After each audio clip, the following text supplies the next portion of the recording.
Hi guys! Magandang gabi. Welcome back po dito sa Gandara SRU channel. Ayan, happy Monday evening sa atin pong lahat and shout out sa lahat ng mga nandito ngayon na nakikinig at nakatambay dito sa ating channel. Maraming salamat sa pagtutok at pag-abang po talaga sa atin pong update para sa gabing ito. Anyway, andito na naman nga po ako, ang nag-iisa ninyong nagmamagandang Kaligitary Kids upang maghatid ng latest update and fresh happenings patungkol sa TVJ. Basta mga balita na may kinalaman sa Itbulaga, sagot na po natin yan. Ganon din sa ilang chika sa loob at labas ng showbiz. And for tonight's video, may kinalaman na naman nga po sa Itbulaga ang ating pag-uusapan, ilang happenings sa loob ng EB. Battle of the Noontime Shows na It's Showtime versus Itbulaga online viewers. And tungkol sa katanungan po ng ilan nating Kaligitary Kids about Maine Mendoza, Tasha Mula, Kuya Ryan, Bossing. So marami nagtatanong kasi wala po sila ngayong araw, live na live pa man din po ang Itbulaga. Bukas daw kaya, makasama natin sila. So, lahat ng yan natin pong pag-uusapan at tatalakayin sa atin pong update ngayong gabing ito. Kaya naman, stay tuned lang mga Kadarby Kids. But before that, pag-usapan muna natin itong nakita po nating reklamo or opinion about po Kadarby Kids sa Dear Itbulaga. Meron po nakokornihan sa mga sender na medyo nakakairita mga Kadarby Kids kasi hindi ko magets ano yung point. Kagaya po nito, ang corny ng mga pawish-wish sa Itbulaga, haha. Puro na lang about sa birthday ng anak. I mean, if ever may pamasahe kayo papunta dyan, tapos sasabihin nyo wala kayo maski pambiling cake, if ever na libre naman ang punta doon, di mali ako. Sabi dito, corny daw, yung tinutupad yung wish ng mga sender, lalo na patungkol sa mga birthday lang yung mga wish. Paano naging corny yun? Sa mga kamagulang na kagaya po natin, kagaya ko, napakalaking bagay na matupad po natin yung birthday wish na anak po natin, ma-celebrate po yan. Tapos sasabihin mong corny, napaka-corny na pala maging magulang ngayon. Maigi nga po at hindi po gahaman ang mga mga simpleng pangarap po lamang yung mga nagsusulat. Hindi kumbaga ay yung masyadong malimanda na umaasa na lamang po sa Itbulaga or iaasa na lamang po lahat sa Itbulaga.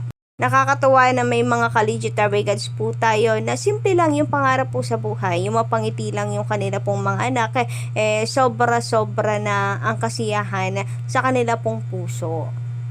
Grabe guys, so kung makikita nyo ngayon reaction ng bata, makita lang po si Jollibee, tuwang-tuwa po siya, hindi ba? Isang napakagandang regalo na po yun para sa kanya. Grabe, ang kapati po tayo na nanonood lang sobrang saya para po doon sa bata. Nagulat nga po ako na pati si Jollibee present po sa Itbulaga para lang po mapasaya yung birthday celebrant. Nandyan po si Jollibee. Kayo guys, anong masasabi nyo dito sa sinabi ni ate po ba to or ni kuya about po doon sa mga centers? Samantala, meron naman tayo nabasa dito na sagot. Sabi dito, tungkol po ito doon sa concern na walang pambili ng cake pero may pamasahe papunta sa Itbulaga at ang dami pa nila. Kung libre yung pamasahe papunta doon, mali siya. Talagang sinupalpal po nitong isa and sinasabing talagang mali ka kasi sabi dito, lahat ng iniimbitahan ay pinapamasahihan sila ng Itbulaga, malayo man o malapit. Kung meron man silang perang pambili ng cake, hindi nila priority yon, kaya hiniling na lang nila. Ano gusto mo? Birthday ng bata tapos house and lot ang wish? Kaya nga birthday ng bata tapos pansarili yung i-wish. Siguro to nag-comment na to ang dami pong demand sa buhay, yung wala pong kakontentuhan. Gusto ata yung instant house and lot with car ang i-wish ng mga sender. Samantala, update naman po tayo sa online na views ng Eat Bulaga versus Showtime. Nung July 27, 2024 pala, lamang na lamang tayo mga kadarvikats, no? From Nielsen Hernandez, na kung magandarang gabi po sa inyo. Salamat sa pakikibahagi ng impormasyon. Sabi niya dito, 75K po pala yung Eat Bulaga. Samantalang 60K lang sa oras ng 2 p.m. ang Showtime. O 15K bali po ang lamang ng EB, no? Tapos 44K sa YouTube po siguro ito. 44K sa Itbulaga and 41K sa oras ng 2:30 p.m. So, bumagsak po pala yung viewers nitong Showtime kasi 2 p.m. na po itong nakuhang datos eh. Pero usually mataas naman yung mga live views nila during 11 to 1, ano. Pero bumagsak po ang viewers nila. At eto nga, at bumaba ng 41K nung patapos ng EB July 27, 2024. So, nananatili sa dulo talagang ang Itbulaga pa rin po ang matatag. Nako, nais ko din po kunin ang pagkakataon na ito na magpasalamat po sa mga loyal viewers ng Itbulaga. Nako, thank you so much.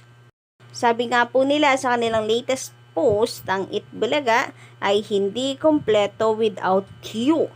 So, maraming salamat po sa pag-stay, mga hindi po nanawa, magmahal at sumuporta sa Itbulaga.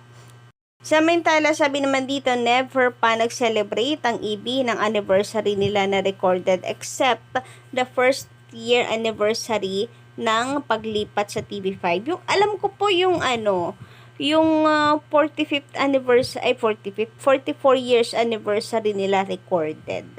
Yun ang alam ko, recorded sila noon.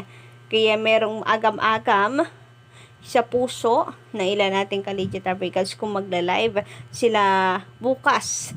Pero kung permado naman na mga ka-Darvikals, live na live po sila bukas sa kanilang anniversary. Ngayong araw ng Monday, live po sila. Nabulag ang lahat, nagulat ang lahat. Monday na Monday, live ang Itbulaga. Binigla nila ang mga tao kasi inaasahan na recorded po, 'di ba, kapag Monday, Tuesday. Pero dahil siguro nga masama ang panahon last week, hindi na sila hindi na sila nag-record, wala rin namang sugod bahay, 'di ba? So, 'yun na nga mga kapatid. Ito siguro ang main reason kung bakit live na live po sila ngayong araw. Pero nakakatawa. Ang sarap nga po sa pakiramdam na lunes ay live po ang EB.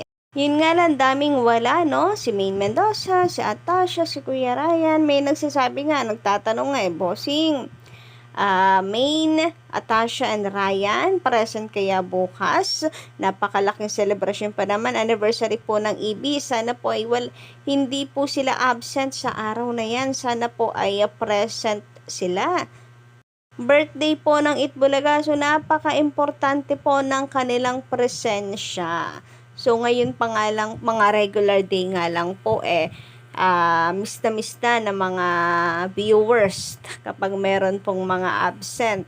Si Kuya Ryan, lagi pong araw-araw hinahanap sa EB. Si Maine Mendoza, pag wala rin sa Tasha or kahit ni isa po sa kanila, talagang hinahanap. Ngayon pa kayang magba-birthday or sa mismong birthday pa kaya ng EB, hindi sila hanapin, di ba? So, napaka-importante na kanilang presensya sa birthday po ng Itbulaga. So, hoping mga ka-Darvikals na present po sila bukas. And ang isa pang malaking katanungan ay saan gaganapin. Wala pong announcement about bagong studio, so di tayo sure. Sabi naman dito ni Mr. Jean Rap, magandang gabi. If you truly Darvikals, alam niyo na never nag-taped ng anniversary ang Itbulaga. Always live sila pag anniversary. So, kumpirmado na yan guys, nakapag-post na ang Itbulaga TVJ X account or dati pong Twitter na live po sila bukas. So, sana wala na pong agam-agam. Lahat tayo maging first honor. Mag-abang ng maaga sa EB, wag po natin yan palagpasin. So, yun lang muna guys ang ating update sa gabi ito. Don't forget to click the subscribe button and notification bell para po sa iba pang mga balita.